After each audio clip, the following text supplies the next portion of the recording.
480 unique voting blocks by ethnic background, by location in the nation, by money, by income, by generation. 480 distinct things. And then they built language that would say nothing but would appeal to a majority in the 480 sector blocks. And by all amazements, this candidate won the election through some manipulation of some votes in the city of Chicago. And Eugene Burdick died, and he won the Pulitzer Prize for this book posthumously. You all know what election he was talking about, right? Okay? That was required reading for me as a freshman. Now the problem is, we can't even apply the same thing to what we're doing. We have very specific voting blocks, and look, we have the truth on our side. We just got to get more effective in how to help them get the epiphany. So, how do you do that? You don't do it by telling them the truth. Trust me, they won't get it. I'm a devout Christian, and I have a lot of Christian friends, and I've got a lot of Christian friends who are Catholics.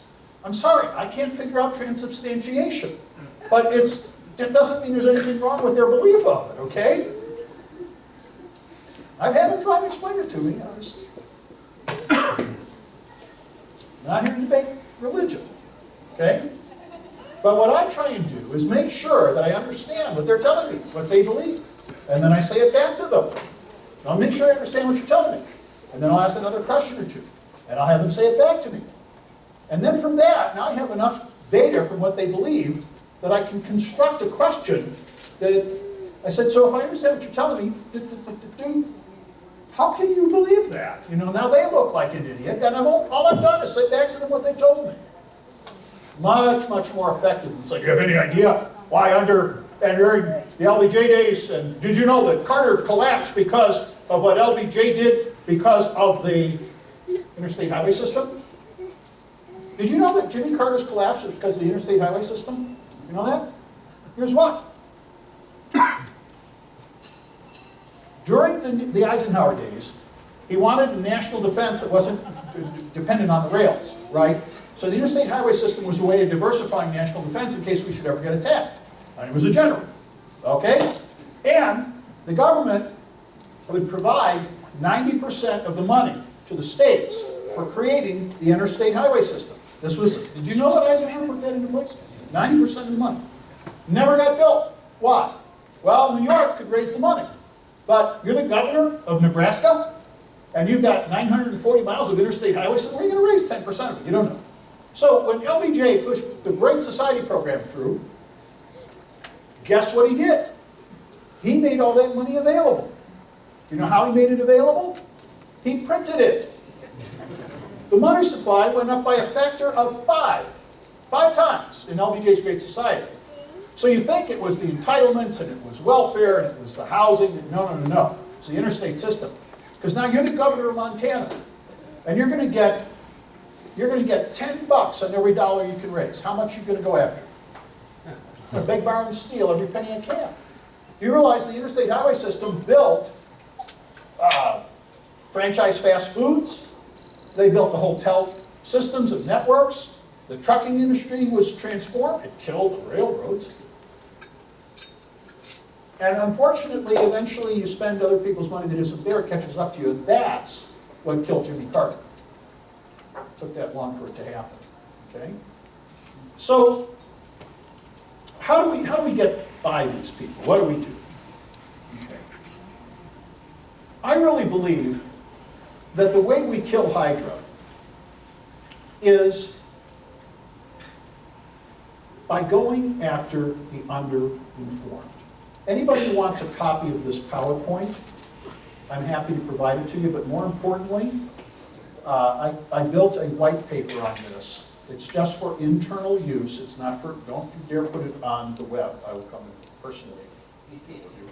But it's anybody internally. It's being used by a lot of the organizations I mentioned and some others I haven't mentioned.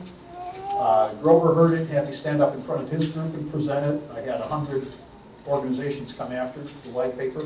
If you want a copy of the white paper, just leave a note with anyone in a way of getting it to you by email on our team. Raise your hands over there. That's my team over there. Okay. And they'll send you a copy of the white paper where everything I'm covering today is in much more detail. So between the book and the white paper, you get about 60% of my brain. Okay. So what do we have to do? I believe there's 9 necks in Hydra. We have to control the politics and policy at the local level. That's what we can do, okay? We have to get the elite ruling class out of doing entitlements. Now, some of this they're happening to happen upon themselves on their own because they're running out of their money to spend. We have to build ways of fighting the collusion. We have to cripple the labor unions. We have to reform the educational system. We have to bring down regulatory law. We've got to shift what's going on in healthcare. We have to reinstall national defense. We've got to go after the mainstream media. You might say, well, how can we do that? I have news for you. We're actually doing it in a lot of these sectors faster than you might think. But what do we have to do? We have to do lawsuits. We have to do demonstrations. We have to have town hall meetings. We have to have congressional hearings. We need to go personally destroy those that break the law in support of progressive ideas. If they break the law, no mercy. You don't get out. You're going to jail. You're going to be economically crippled. They are your enemies. Do not be Minnesota nice. They are our enemies. They want to kill you. In more than a literal sense. Okay? You have to go after them. How do we fund our success?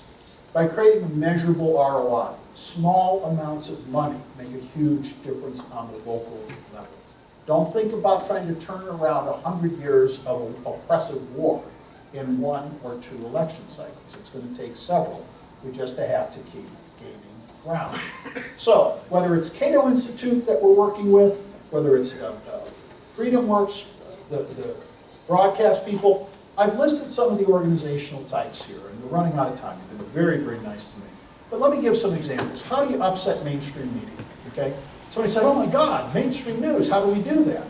I said, well, I read a study, and 6 years ago, did you know that mainstream media was used by 72% of the American population for getting information and news? 72%. Did you know that in the last election cycle it was 51%? They're getting their news from other places. Okay, well, what good is that? Of the 4 major networks, you have NBC, CBS, ABC, and Fox. Who has the largest percentage of those viewers? Fox. Okay? So if I divide 50 by 4, that's like 17.5%. But Fox has a dominant position. And it's not just like they have 18%. Fox has about 25% of that 51%. So they've got, of the overall mainstream market, close to 18% of the mainstream market. The next largest segment is ABC. The next largest segment is CBS. And then there's NBC. NBC represents less than 3% of the actual national market for gathering news. That's why they're in trouble. You know, that's why Jay Leno jokes about them and they threw him off. Making fun of him. So when I hear somebody give me a piece of news and I go, didn't that come out of MSNBC or NBC? Well, yeah. I said, God, why would you listen to that? They don't even have 3%. No, even 3% of the market listens to them. What did I just do? I discredited them. Now, you know, the funny thing is if you say something over and over again enough times, people start to believe it. And then it creeps out into the population, just like we don't say crony capitalism anymore, right? This actually happens. I have laid out actual specific ways and tactics. And again, I'm not here to, this isn't, you're in Virginia, you're not giving me 5 2-hour blocks of time to talk to you. But the idea here is we can turn around this war. We can. But you've got to go into smaller blocks. You have to fight it with sniper rifles. Find out something that you are passionate about. How do we kill labor unions? What's the easiest way to kill labor unions? Tell me what it is. Right to work. Every state that right to work has gone into has killed the labor unions. How do you cripple the educational system? Is it just by going to the Board of Education? No. No, it's by getting in charge of the curriculum.